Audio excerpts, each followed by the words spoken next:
sera mentre passeggiavo m'accadde un fatto.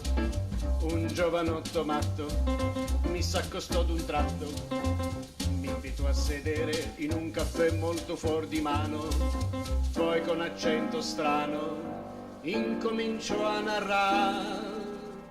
Conosco una bambina che è bionda come l'ho, ma mai saprò parlarle del mio amore. Mia nonna Carolina racconta che i suoi dì, gli innamorati suoi dicevano così: vorrei baciare i tuoi capelli neri, padova delle labbra tue, gli occhioni tuoi sinceri, ma io non posso dirlo al dolce mio tesoro, perché i capelli biondi come l'ho.